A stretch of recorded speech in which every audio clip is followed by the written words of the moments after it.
Please go ahead. Thank you, Mr. President. No, I think right behind you. I promised. I cannot tell a lie. So and we'll get you next, okay? We'll get you next. Talking to her or me? No, you. Me, okay. Well, thank you so much, Mr. President. My question, I have two questions. The first one is on testing. You talked about the idea that first it was ventilators, now it's testing. You seem to maybe possibly be implying that talking about testing is a personal attack on you. Can you explain why you think talking about testing is a personal attack, given that the access to testing has been an issue for a long time? There's bipartisan outcry still today that there's not enough testing. Why do you think it's a personal attack on you? Well, it's not bipartisan. It's mostly partisan. But more importantly than mostly partisan, it's incorrect. You have the experts. Look at these maps. I mean, you have the maps with so many different locations. In the case of, as an example, Governor Hogan, he didn't really know. It was very obvious to any of those listening on the call today, even though you weren't supposed to be on it. I'm sure that some of you were, or representatives were. He really didn't know about the federal laboratories. Would you say that's correct, Mike? He didn't know. He didn't know. And Mike doesn't like to get into this stuff. He's less controversial than I am, but he didn't know about it. And if he did know about it, he would have been happy. No, we've done a really good job in testing. Now, with that being said, we have tests coming out perhaps over the next 2 weeks that will blow the whole industry away. Now, a lot of people love the Abbott test. So do I. You know, the Abbott test is great because it's boom, they touch, they put it in 5 minutes you have. The problem is that doesn't do massive numbers like the big machine. But the big machine takes a day and a half, you know, with delivery and everything else. But we have tremendous testing capability. Remember this, we've tested more than any country in the world by far. In fact, I think I read where if you add up every other country in the world, we've tested more. But remember this, we're dealing in politics. We're dealing with a thing called November 3rd of this year. Do you know what November 3rd represents, right? You know better than anybody in the room. November 3rd of this year, it's called the presidential election. No matter what I do, no matter where we go, no matter how well we do, no matter what, if I came up with a tablet, you take it and this plague is gone, they'll say Trump did a terrible job, terrible, because that's their soundbite. That's the political soundbite. They know the great job we've done. But with all of that being said, and also there is a thing that somebody could talk to if they want, but I don't want to bore you with it. Not everybody believes we should do so much testing. You don't need so much. We're talking about maximum. The reason that the Democrats and some others, maybe because they don't know, they want maximum because they want to be able to criticize. Because it's almost impossible to get to the maximum number, and yet we've been able to do it already.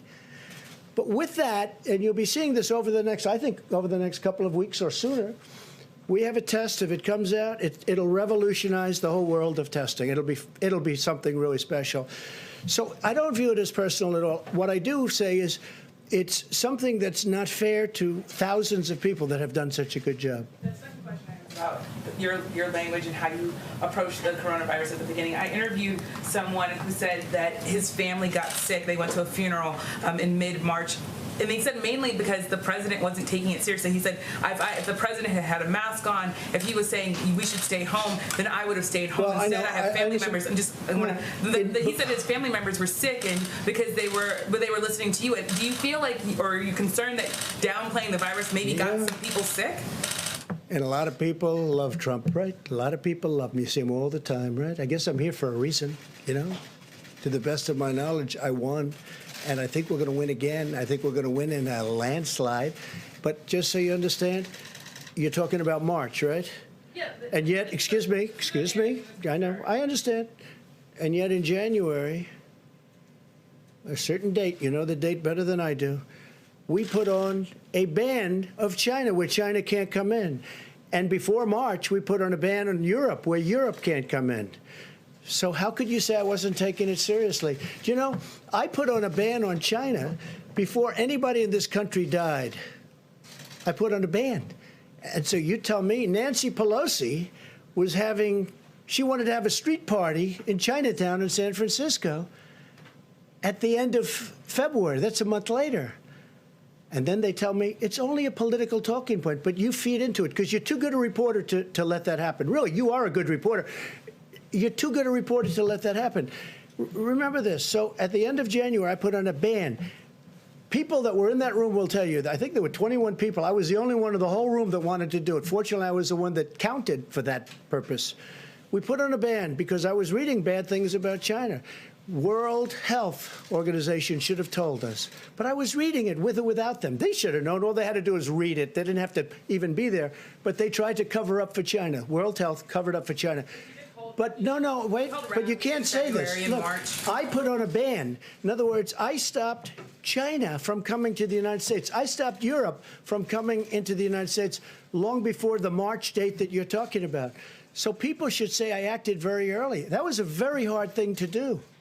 Doing that was a very hard thing. I didn't want to do that, but I did it because I thought, and Dr. Fauci said that by doing it, President Trump saved tens of thousands of lives. So I did take it very seriously. You held rallies in February and in March, and there are some Americans.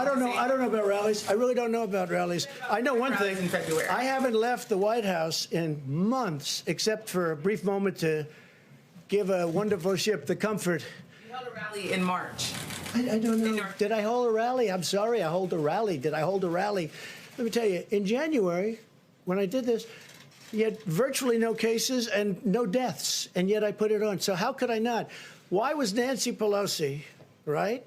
Nancy Pelosi is holding a street fair. She wants a street fair in San Francisco in Chinatown to prove, you know what the purpose of it was? To prove that there's no problem.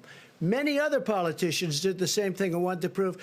While I was, no, of course not. No. I've been, people are amazed at how early I acted, and I did act early.